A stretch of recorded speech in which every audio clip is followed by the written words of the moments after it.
teacher, am a practicing product designer. I am now an author of a book called Good Morning, My Beloved Country, about my experiences in the Middle East, which hopefully will be published next year.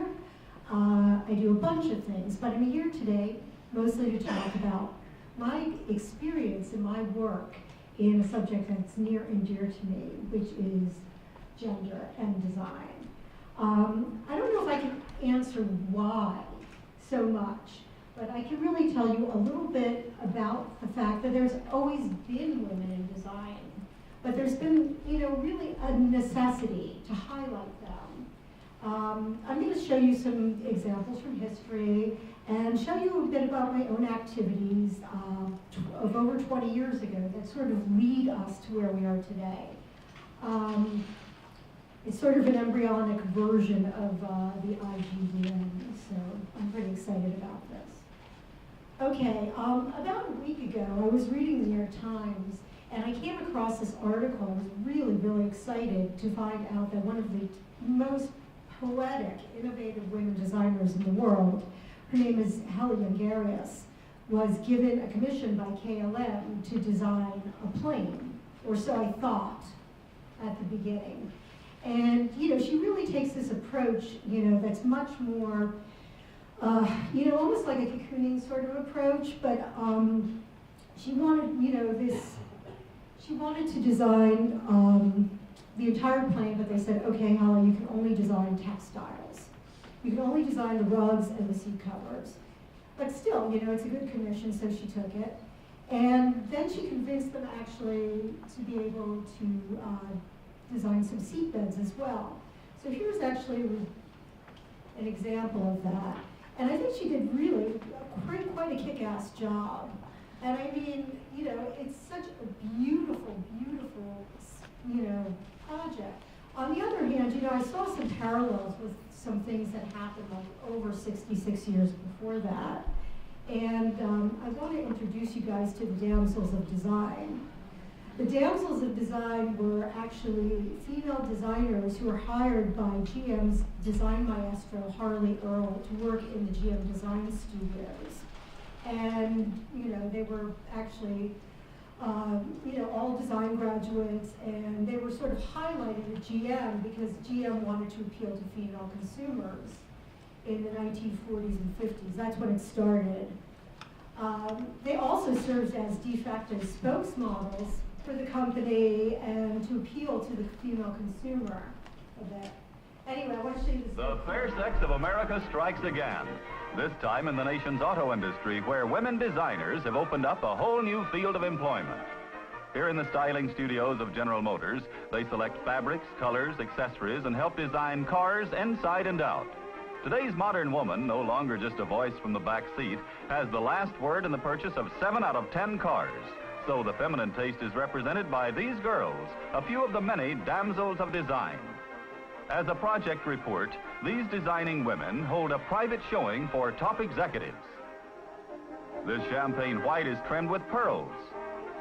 A notepad in the glove compartment for thoughts while waiting. If it's a dark, overcast day, these talented designers are prepared. In fact, they've already led the way with 6-way seats, easy-to-reach dashboard controls, and upholstery that won't snag their nylons. A lift-out vanity for last-minute face fixing. These young experts were acclaimed by the men for their artistic ingenuity. Significant since the man usually pays the bill. Female auto designers were first employed 15 years ago by GM Vice President Harley Earl, who predicts that soon women will design an entire car. Okay. So, there's always been women designers, but, we sort of, at one point, Harley Earl, who was sort of spearheading this program at GM, he died, and the company discontinued this whole program of women designers. And we sort of get into the 60s, and my thinking is that, here's a spread from Playboy magazine in 1963, and it shows actually all the quote-unquote leading lights of modernism. And as you notice, of course, George Nelson, Charles Eames, et cetera, et cetera. Anyway, Bertoya, the whole deal. I mean, it's like everybody was like big at the time. But, you know, next to them, I mean, women, you know, are featured in the magazine as bodacious babes. They're not featured as producers, but they're featured as objects. You know, there's always been these different types of stereotypes for women designers. I mean, the type that will either paint a heart on it or paint a bird on it, type of decorator. The Peggy Olson-esque shrew, and the femme fatale as personified by Eva Marie Saint in North by Northwest.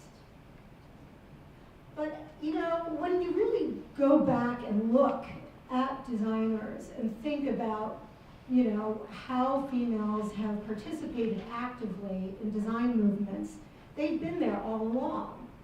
You have people, you know, like, you know, you have the modernity of the Bauhaus, which could have been, which is in 1920, which could have been in 1980 or even 2013. You know, right alongside Front, which is a contemporary design group from Sweden, which consists of all conceptual ladies.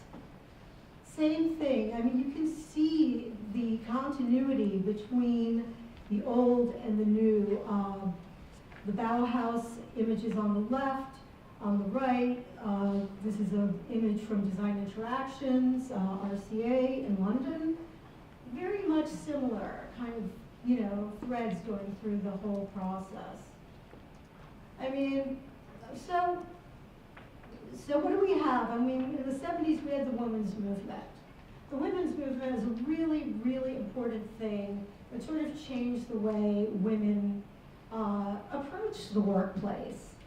I think it's a, you know, it's a very empowering thing, and you know, definitely a shapeshifter.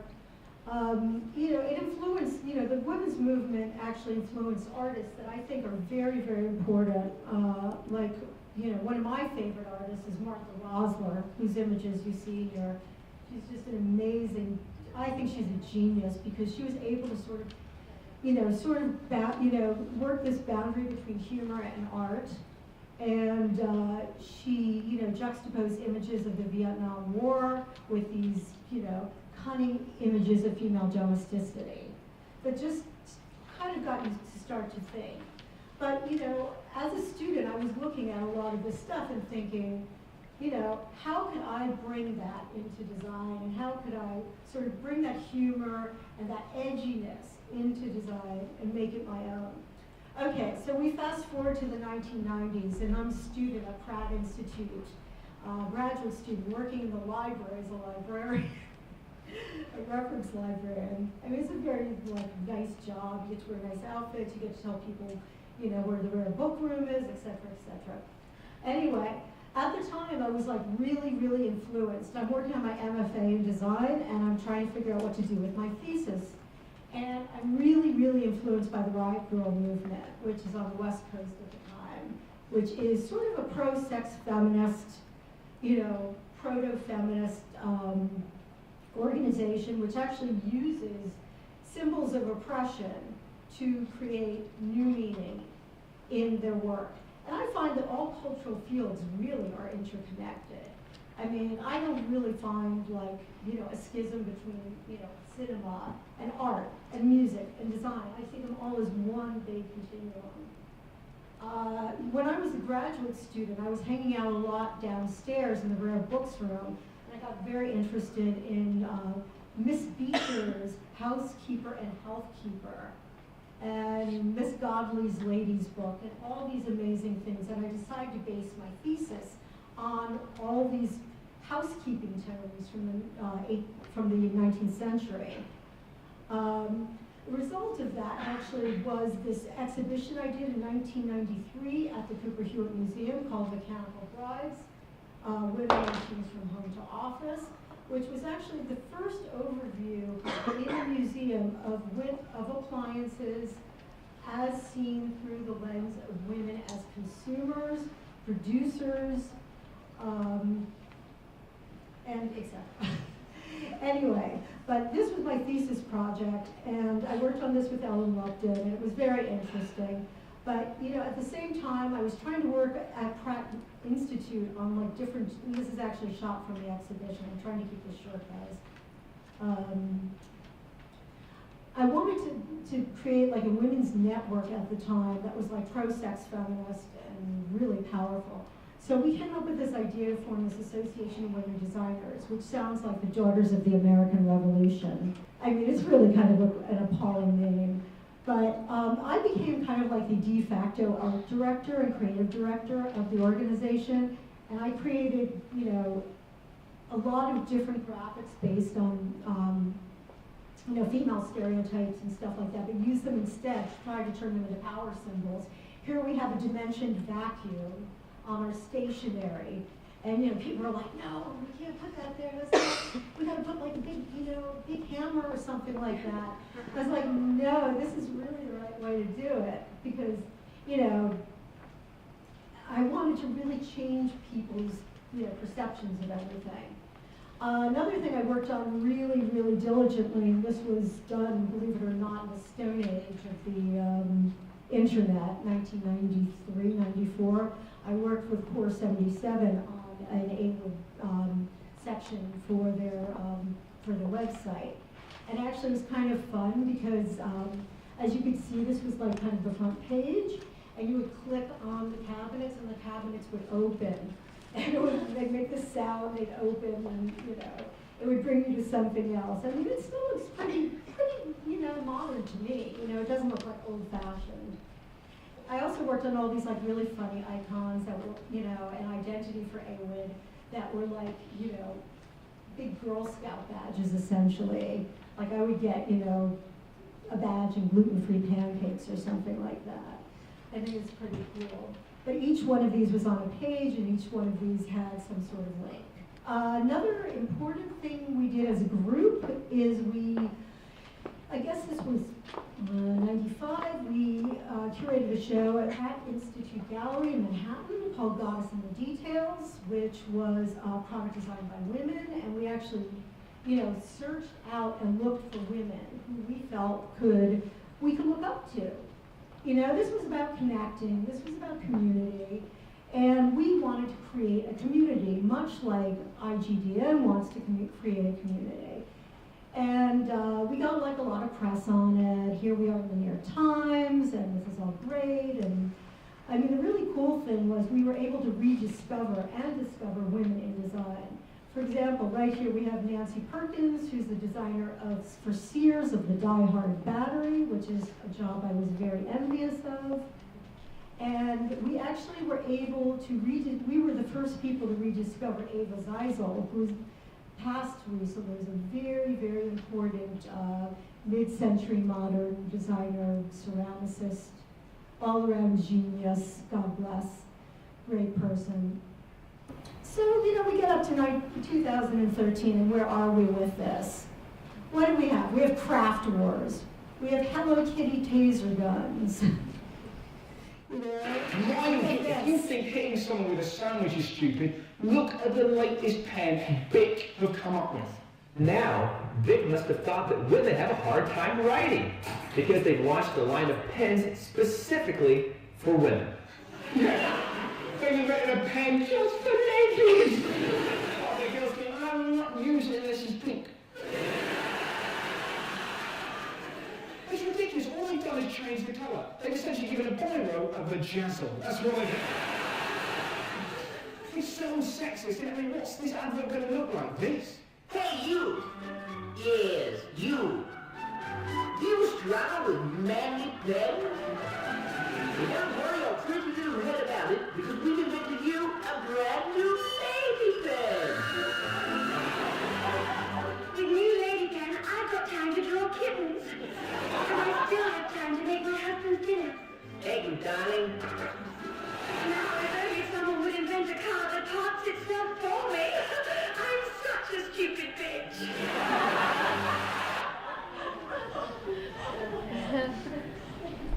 So that's it. I mean, basically, that's all I have to say is, we got to just rock on and keep doing, like, ladies' pens for Bic. Thank you.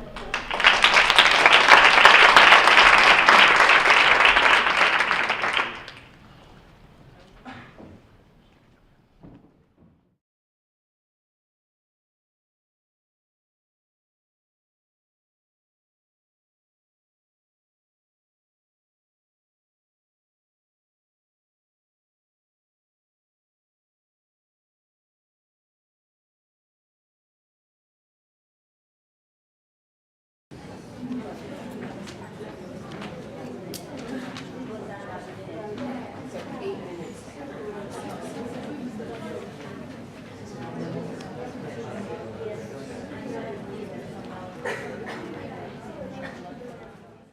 of all, thank you for the opportunity to be part here at the first IGDN conference. We're really happy about it. So we, that's Verena Augustin and Katharina Seeger, both designers working at the interaction design agency called Interaction Design Studios, short IXDS, and myself, Jennifer Schubert. I'm working at the Design Research Lab at the Berlin University of the Arts.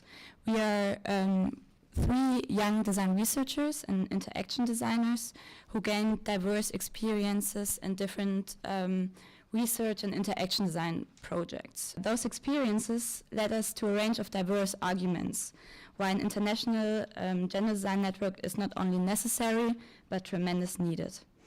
Some of the issues occurred during the research phase. I will explain now. One of our research projects in which we collaborated with IXDS was called Gender Inspired Technology. And it's dealt with the needs of women towards information and communication technologies. It was, there were about 60 female and a control group of 20 male test persons integrated in the project. The goal was the development and design of services, apps, and products based on female needs, but useful for both females as well as males. The methods we chose to gain more insights about women's needs were, amongst others, culture probes and symbolic prototypes. Or what you see here is a task of the culture probes, where we asked the women and men to reflect their everyday communication behavior. And additional to that, we also gave them the task to conduct a communication diet. And what means taking a break from computers or other digital devices to reflect their relationship to the digital devices. And the reaction was really extreme and surprising. So especially in the youngest group, one of them just stayed in bed, another girl was just bored, and others weren't stressed at all. So the second research tool was the symbolic prototype, and the test persons had to build and describe it in a workshop. And they should imagine their desired communication tool of the future. So what you see here is the prototype of a 16-year-old girl, and she imagined her communication tool as a sleeping pillow integrated with a picture of her boyfriend, and she wants to be really